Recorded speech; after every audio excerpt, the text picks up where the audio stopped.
माननीय प्रधानमंत्री जो उलियातू जो दौरा किए थे वो आदिवासी के हितैषी रहते घोषणा करते कि सरना कोड को लागू कर दिया जाएगा।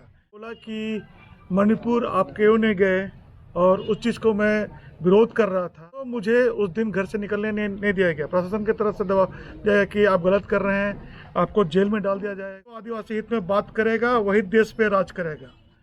भगवान बिरसा मुंडा जी के धरती पे आए थे तो क्या घोषणा नहीं कर सकते थे कि बिरसा मुंडा के नाम से एक यहाँ एम्स बना दिया जाए। खूंटी जिला यूथ कांग्रेस के कार्यकारी अध्यक्ष अरुण सांगा ने आज खूंटी के डाक बंगला में एक प्रेस कॉन्फ्रेंस बुलाकर प्रेस कॉन्फ्रेंस के माध्यम से लोगों को बताया कि पिछले 15 नवंबर को जो प्रधानमंत्री श्री नरेंद्र मोदी जी का खूंटी और भगवान बिरसा मुंडा की जन्मस्थली उलियातू में आगमन हुआ था, वह सिर्फ एक आगामी चुनाव को देखते हुए राजनीति रोटी सेकने का काम था। इससे खूंटी तथा आदिवासी समाज का कोई भी भला नहीं हुआ है, ना ही आगे कभी भला होगा। खूंटी जिला यूथ कांग्रेस के कार्यकारी अध्यक्ष अरुण सांगा ने प्रशासन पर भी गंभीर आरोप लगाते हुए कहा है कि प्रधानमंत्री जी के आगमन को लेकर प्रशासन ने उन्हें घर पर ही नजरबंद कर दिया था। साथ ही उनके फोन को भी ट्रेस किया जा रहा था और विभिन्न गांव से आने वाले ग्रामीणों को भी आने से रोका जा रहा था। अरुण सांगा ने कहा कि प्रधानमंत्री जी अगर आदिवासियों के सच्चे हितैषी हैं तो वो मणिपुर क्यों नहीं जाते हैं, सरना कोड क्यों लागू नहीं करा देते हैं।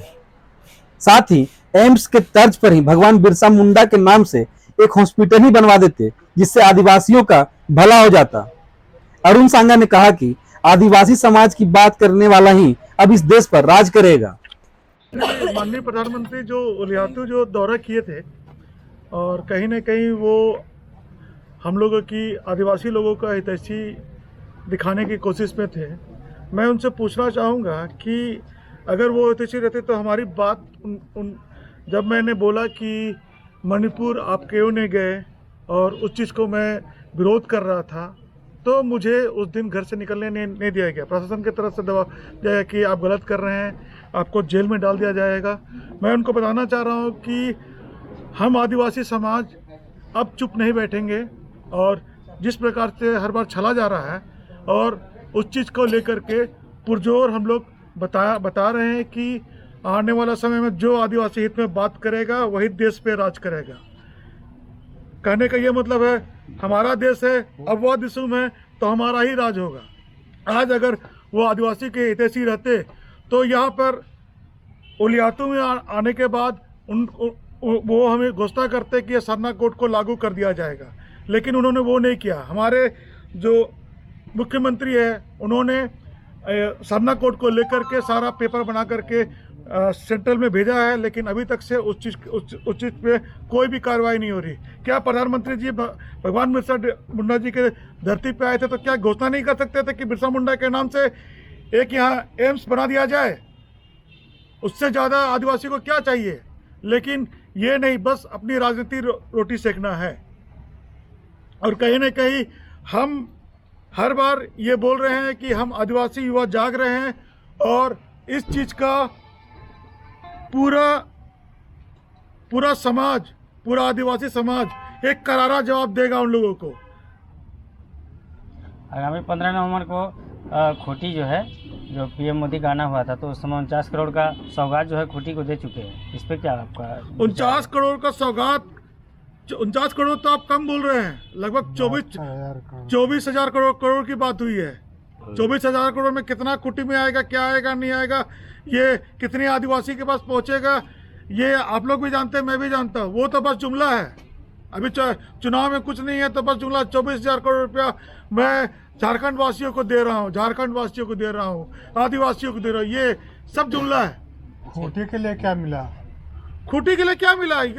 खूंटी के लिए तो कुछ भी घोषणा नहीं हुआ है। एक विषय है कि आपने कहा कि प्रधानमंत्री के आगमन के पूर्व आपको प्रशासन ने दबाव डाल करके घर में बंद रहने के लिए बोला, इस प्रकार का आपने बोला। हाँ, तो ये जिला प्रशासन की तरफ से था या पुलिस प्रशासन की तरफ से?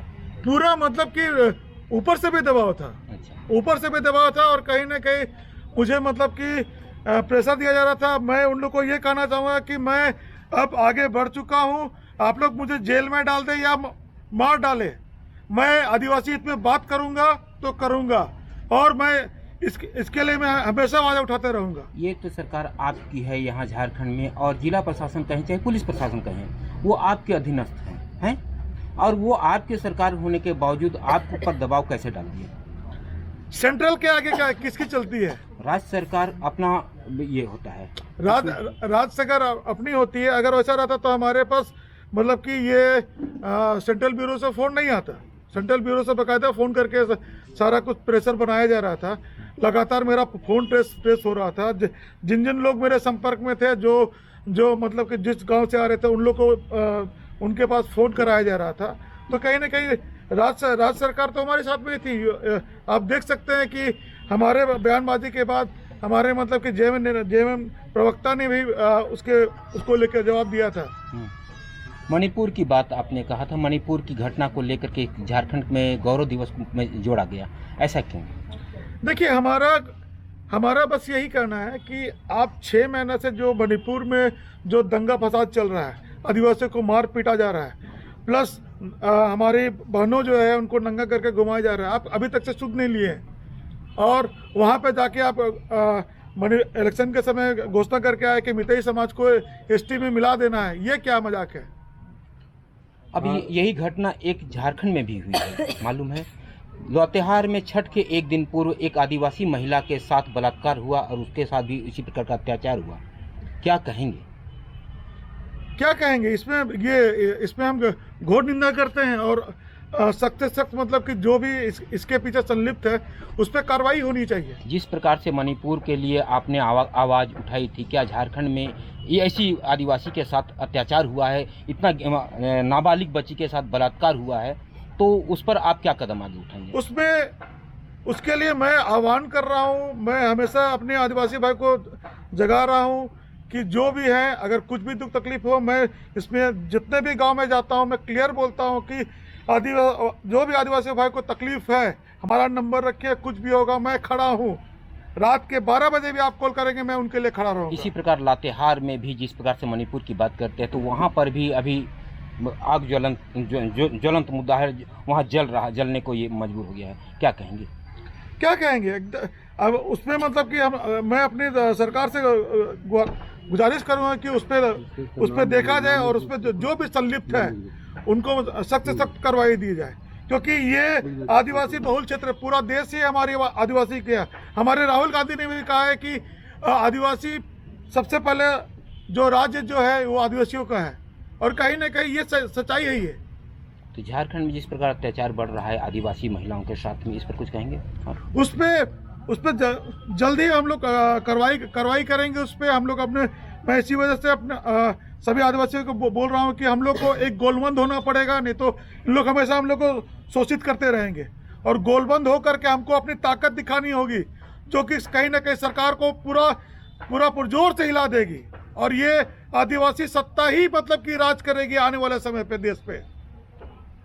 मंच में रहते हुए भी मुख्यमंत्री, आपने सरना कोड की बात की, मुख्यमंत्री ने भी, है ना, प्रधानमंत्री से ये मांग नहीं की सरना कोड के संबंध, इस बारे में आप क्या कहें? नहीं, हमारे माननीय मुख्यमंत्री ने ऑलरेडी मतलब कि सरना कोड का जो पेपर है फाइल बनाकर सेंटर में भेजा हुआ है। अब वहाँ से उन लोग खोल कर आके रखे हुए हैं, तो ये तो इसमें हमारे माननीय मुख्यमंत्री साहब की क्या गलती है? सेंट्रल में जब उनको मांग करना चाहिए था, मांग किया हुआ है, ऑलरेडी मांग किया हुआ है, नहीं बोले, लेकिन उसमें ना हम जितने भी मतलब कि ये अभी हम लोग सोच रहे थे कि यहाँ उलियातू में आएंगे तो हमको सौगात देंगे सरना कोड की, लेकिन उन्हें कुछ भी घोषणा नहीं किया, बस फोटो खिंचवाए और चले गए।